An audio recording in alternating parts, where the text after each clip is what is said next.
All hail Biafra. This is Biafra Liberation Army Network coming to you again. Please like, share, and comment.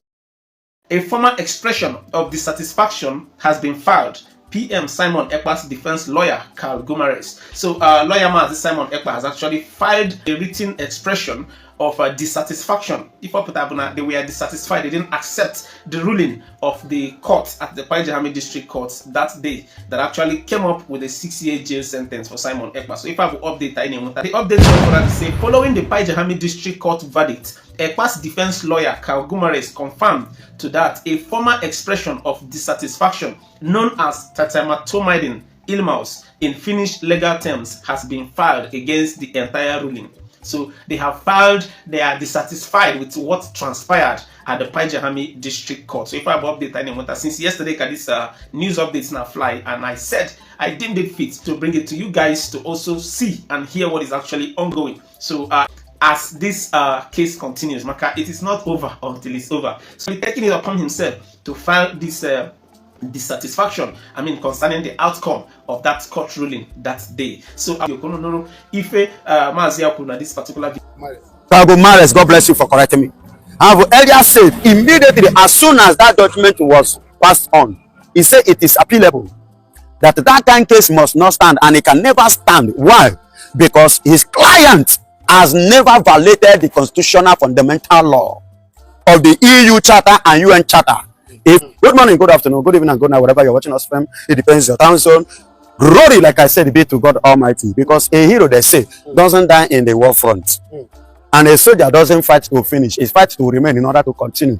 And people like Simon Ekpa are the class of those heroes and the class of those soldiers. They don't finish and they cannot give up. And how do you expect him to give up because of a mere judgment that don't carry weight? A mere judgment, a paid judge, a student that have not seen money, and he collected some change.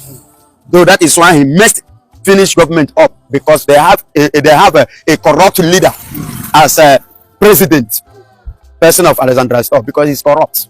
That's why he partnered with corrupt country to carry out a corrupt judgment against Simon Ekpa. Why? Please, I want to ask, is freedom a crime? Is agitation a crime? Is fundamental human rights a crime? That should be the question. And if the answer is no, definitely Simon Ekpa need to stand up, and he must stand up. And glory be to God that he has stood up now, and he has met all the criteria or the Pajan condition regarding the constitution of the Finnish government. Are you hearing me? He has met all the requirements. And finally now, remember at the first day that the mitigators or what is he called? Yeah, the lawyer of Simon Ekpa, Carl Mares, God bless you for correcting me. I have earlier said immediately as soon as that judgment was passed on, he said it is appealable, that kind of case must not stand, and it can never stand. Why? Because his client has never violated the constitutional fundamental law of the EU Charter and UN Charter. If you take the section 1 and section 55 of the EU and UN Charter of a freedom man fighter, you will agree with me that Simon Ekpa has not gone contrary to the law.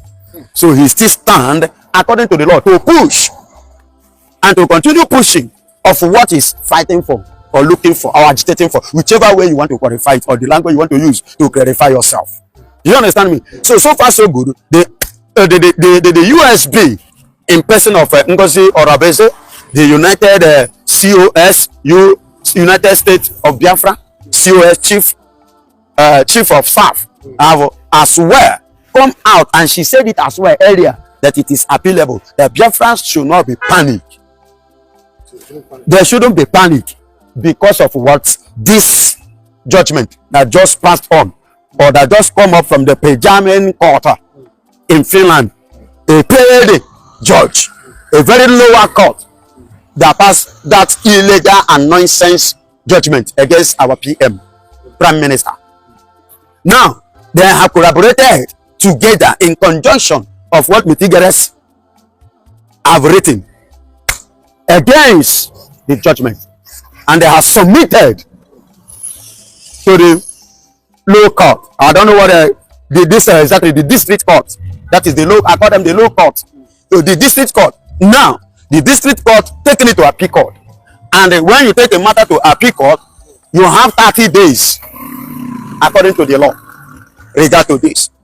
You have 30 days to pick up the case in the appeal court. That is when that is what they will give you. Then you come and the case will kick off again. So my dear brother, you see why somebody like me have confidence I'm not shaking. You see why Metigaras is not shaking. You see why Simon Ekpa'S is dancing. You see why USB people are not panicking. You see why it's good to have people like Ngozi or Rabezi. The people who are educated, not those whiffrats. The whiffrats, they don't know their left from their right. The whiffrats, they don't know what the constitution is all about. The whiffrats, they don't understand the rules. The whiffrats, they don't understand the right or the fundamental right of a person fighting for freedom. Because a freedom fighters have some rules and regulations. They have some constitutions and they have some laws which they must abide and they must not boycott. You understand? There are things that they must not cross pass or trespass regard to what they are searching for or hunting for or agitating for. You understand? So you see why we have that confidence, and glory be to God, we have people that are on the side of our PM. What if that this kind of people are not on the side of our PM? What do you think that would have happened? That means the case would have been just the same way it is here in Nigeria, happening to Mazen Nnamdi Kanu. If not for the former Attorney General, the two-time Attorney General of the Federation of Nigeria, in person of Kano Agabi, who now stood up, looking into the matter, this thing is uncalled for, and he decided to join. You know, as a result of the moroseness and the humiliation and intimidation that was given to Ejiofor, the former lawyer of Mazen Nnamdi Kanu, which later decided to compromise with the Nigerian GSS and Nigerian government. And that was what led Mazen Nnamdi Kanu to chase him out, because you dare not compromise. We are going for somewhere. And as a result of this, do you know what happened? Ejimako decided to stand up today. And now you can see people coming out. Look at Etebo, Sam. You see other persons coming out to volunteer to stand for Mazen Nnamdi Kanu, because they have actually seen the illegality of Nigerian law against Mazen Nnamdi Kanu. Because in Nigeria now, the people that are causing havoc, causing mayhem, are working freely. Look at the Tuji Bello negotiator, being in Nigeria now and negotiating with him. Imagine. Then see Tuji Bello and Sherigumi and whatsoever. If you look at this, these are the people terrorizing and tormenting the nation, causing havoc to the society, not just only in the north, but in the whole diaspora of the federation. But yet, these people are still working freely. But somebody said, because of what is going on, let us stand up and defend ourselves. They call him a criminal, they call him a terrorist. There's a man that have never killed a cockroach in another man's apartment. You see why what is happening is happening. You see why I dislike what is going on in this country, Nigeria. And I give God the glory that Kenyans will join forces together with Nigeria to kidnap our Mazen Nnamdi Kanu. Today now are confessing it from their heart, in their left and right, every corner confessing it that yes, they have messed up. So please, free Mazen Nnamdi Kanu so that you can come and settle with them. And the judgment that took place in Kenya has officially and universally proved the innocency of Mazen Nnamdi Kanu. And likewise, the same thing is what Nigeria doesn't want to happen in Finland. They decided to give them 60 years of sucking oil that is not in Nigeria, that is in the Biafra land. You see why they carry out the war, the civil war that took place in this country in 1967 down to 1970. You see why they carry out that war? Because they want to make sure that anything called Biafra, anything about Igbo land is completely destroyed, so that the Igbos will be facing hardship, facing struggling, facing all manner of things. But God so kind that the Lord grace is upon us. Do you know that the sicknesses you look in the whole world, you get it in the north? That is what they pray, their wishes upon the Biafrans. But instead of that, God now turned the table upside down and gave it back to sender. You see why today Sidious Musa and his men are sending soldiers in the east. If they did not see anybody to kill again, they will set people's houses ablaze, trying to do what? To collapse the eastern region, making sure that they demolish and they cause setback to the easterners. But God will pass them, because at the end of the day, God will give us victory. Victory is already at the corner.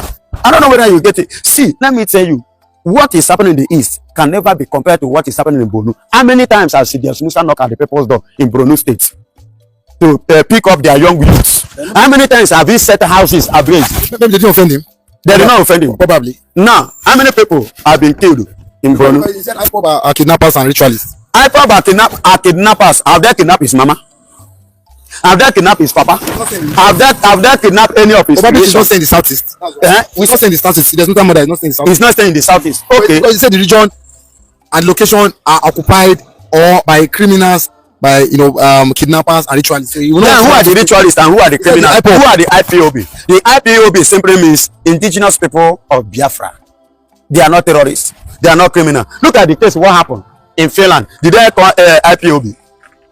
If IPOB are what Nigeria have tagged them to be, we British giving them asylum. I'm asking you, will they be receiving praises in overseas, in Germany and in America?